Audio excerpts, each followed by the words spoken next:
Petit complément sur l'absence. Si vous faites une absence sur un salarié qui a des heures sup mensualisées, pensez à ajuster le nombre d'heures réellement effectuées dans le mois.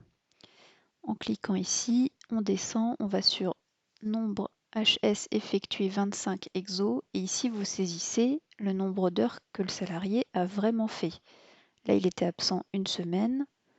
Je peux saisir, admettons, je n'ai pas calculé, mais je peux saisir le nombre d'heures réellement faites. Il n'a pas fait 17h33 puisqu'il y a une semaine où il n'était pas là.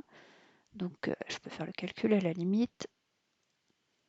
17h33 moins 4 heures. Il était présent 13h33. Donc on ne touche pas cette variable-là. On va bien ici 13h33 réellement effectué. Et je recalcule.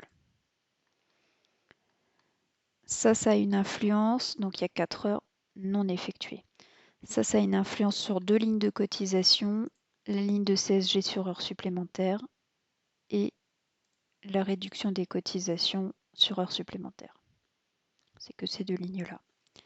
Deuxième point, vous noterez que quand on met de l'absence, ça proratise le plafond Sécu en bas de bulletin.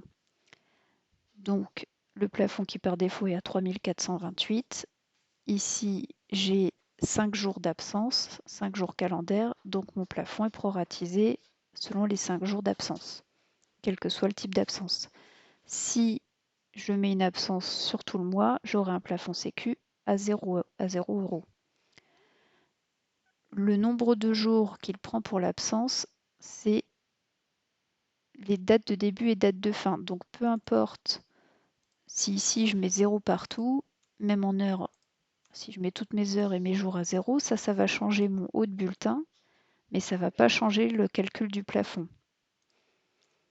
Si je mets 0 et que je recalcule, j'ai toujours un plafond à 2875. Il m'a pas remis un plafond à 3428.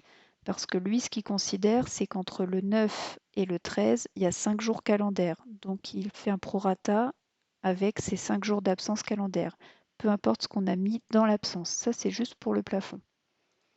Donc faites bien attention à ça, à ce calcul du plafond, et vérifiez s'il est correct.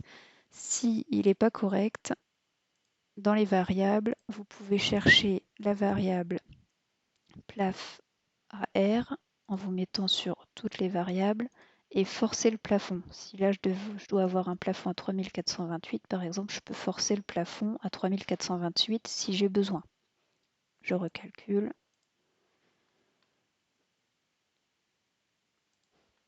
Et là j'ai bien un plafond à 3428. Mais faites bien attention à cette histoire de plafond parce que quand on met une absence, peu importe le nombre d'heures et le nombre de jours qu'on modifie dans le détail de l'absence, le plafond se proratise toujours en fonction du nombre de jours de différence entre la date de début et la date de fin de l'absence.